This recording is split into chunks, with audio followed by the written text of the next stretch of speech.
Hi, welcome back to Enlargements. We're working on negative scale factors when the center is not the origin. So in the last video, we learned about that little method we could do where we could kind of just take our coordinates and multiply. I had mentioned that it doesn't really work because we need to know something about vectors.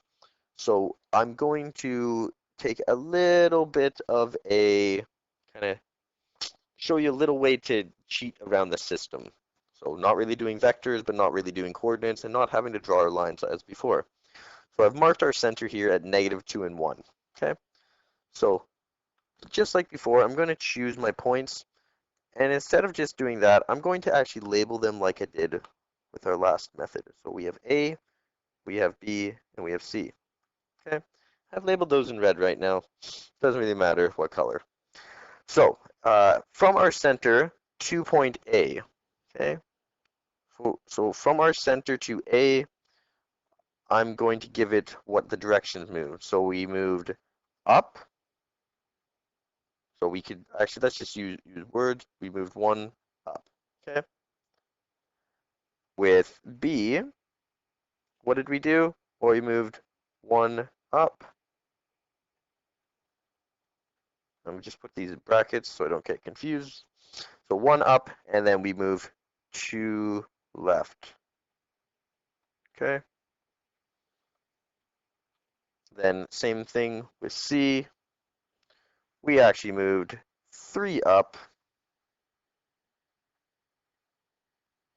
and two left. Okay. So instead of having just numbers, we have a mixture of our numbers and kind of directions. Okay, so this is the easiest way I could think about making this and still being able to do multiplication and not having to draw lines with negative scale factors. I mean, if you'd like to, you still can. I'm just trying to show you a different method that works. It's a little bit more mathematical. So now, if we're going to find what they are in our shape, I'm going to do these in blue. And remember, we're just going to take each part and we're going to multiply by the inside. So instead of one up, well, that means we're going two down. And this is actually very similar to what we'd be doing if we were doing it on the diagram. But I actually prefer this because it kind of shows me what I'm going to do. And I can just do it all at once on the diagram. So here, one up becomes two down, two left becomes four right. So we're just doubling all of our measurements and changing the direction. And then C prime, what is it? Instead of three up, it'll be six down. And instead of two left, it'll be four right. Okay, so I left the other steps there just so those of you that still prefer the other method may do so. I will do it after this on the same graph just to show. I'll do it with one of the points just to show, hey, that's exactly what we're doing. But we're just not drawing on the graph. So let's draw this out now. So from our center, and I'm going to do it in green just because I'll mark our center here in green and switch back to blue because that's what we've been working in. Keep it the same. Okay, so from our center, our A prime point is going to be two down. So two down is there. If you want, you can label it. You don't have to. I'm just going to label it. So then from our go back to our center, we're two down, and then four right. So one, two, three, four, and this is going to be our B prime. Okay.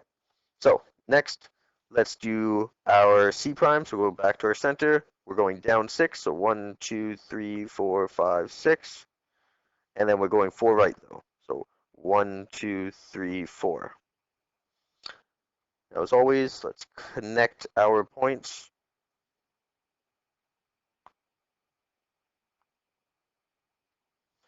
So we've connected our points. So therefore, we'd be done right now. Like I said, I'm going to show you that it does work. I'm just going to draw in those dotted lines. And that way, we should have all of our vertices and our center lining up like we would if we did it the other way. So this is our bottom corner here, right? And lastly, this is our top corner for C. Notice how all of our lines matched up with our correct vertices, and so we can tell without a doubt that this method does indeed work. So it's a matter of picking and choosing which one you'd like to work with, or a combination of them like I've kind of been doing myself. Okay, so now let's do this example. Okay, so we're going to enlarge the shape with a scale factor of -3 using -3, 2 as the center of enlargement. So just before we do that, I'm going to shift our shape down just a little bit to make sure that we are able to include it in our enlargement. So do it right there. So -3, 2. So I'm pretty sure that this should allow us to have it in it for sure. So -3 and 2, we're going to do the exact same thing. Mark our center. I'll mark it in green. So -3 and 2 is right there as our center. So we'll see what that's going to do when we enlarge it around with a negative scale factor. Let's pick out our blue and let's label some lines. So or label some points, sorry. A, B, C, D, E. And you probably don't need all of them. I chose myself to label them. Okay. So A, how do we get there from our center? Well, we go one left and 1.5 up. One left,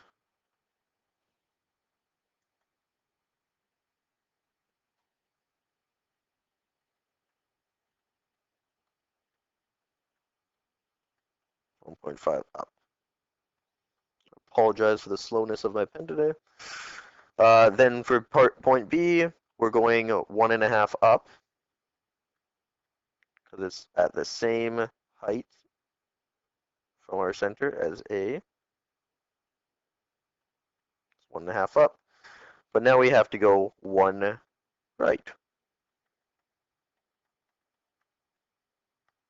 If we're looking at C, all we're doing is going 0.5 up. If we're looking at D, all we're doing is 0.5 down. And then E, we're going what?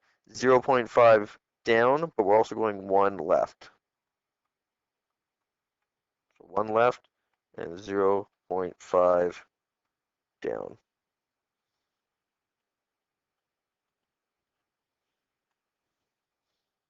Okay, so one thing I'm going to do here is I'm just going to start saying L for left, D for down, U for up, R for right, just to make it a little bit less we have to write.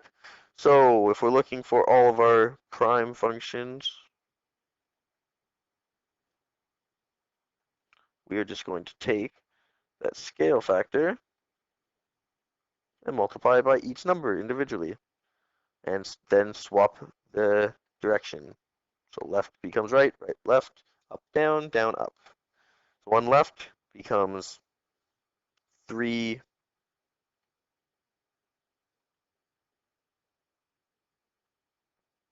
3 right. 1.5 up is going to become, well, if 1 times 3 is 3, and a half times by 3 is 1.5, so we get 4.5. That's down. So for B, it's going to be the same. We're just going to swap the directions in the front. So 3 left and 4.5 down. C, instead of 0.5 up, it'll be 1.5 down. D, it'll be 1.5 up.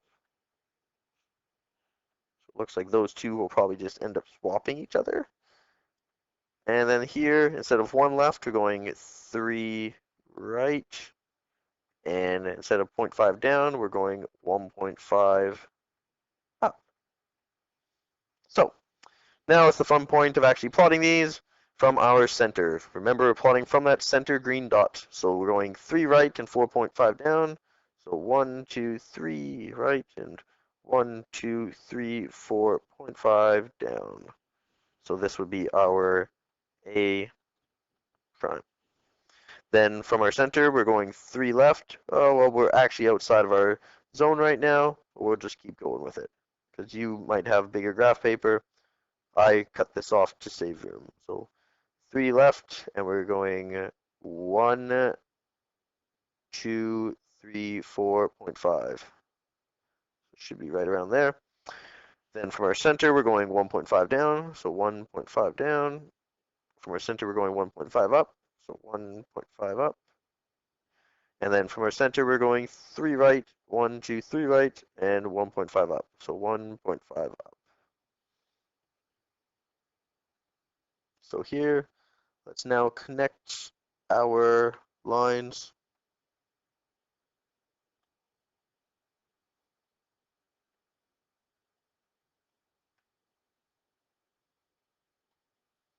Like I said, you would be using different kind of graph paper, so you'll be able to actually include that point. And if you notice, it kind of overlaps our other point, which we expected to happen along that line, along that center point. So moving on, here's a couple practice questions for you to try. Once you're ready, press pause, play, and then we'll go through them. Hey, so welcome back. I've done a little bit of work while you're away doing your questions, just to kind of speed up the process. So what I've done is I've labeled both, I've put the centers in green, and I've kind of shown what our movement was. So now what we're going to do is let's find out what our other measurements are. So our scale factor is -2 in our first one. So that means all of these are going to swap. So A prime, instead of 1 right, it'll be 1 left, or 2 left, sorry. So for B, actually I'm going to move these up top just in case we're going to use a space. A prime is 2 left. B prime is 4 left. C prime is 2 left, 2 up. Sorry, 4 left, 4 up. My mistake.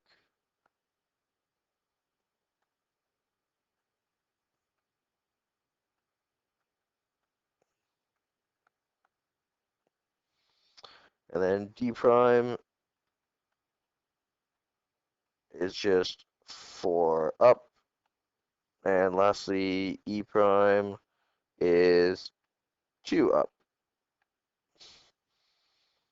So from here, from our center, let's go 2 left. Make one of our dots. Then from our center, we're going 4 left. Okay. So then we're going up 4 from there. 1, 2, 3, 4. And then from our center, we're going up 4. So 1, 2, 3, 4. And then we go up 2. And our last point is where these two meet. So I said you don't always have to do all points. Try to use some logic when you're doing these. Just see some shortcuts.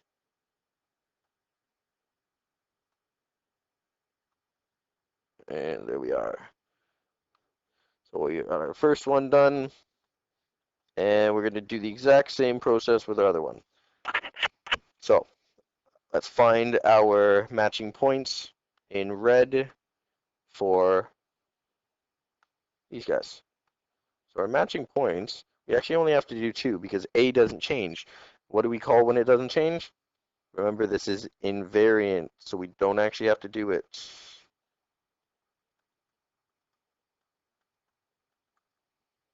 Right?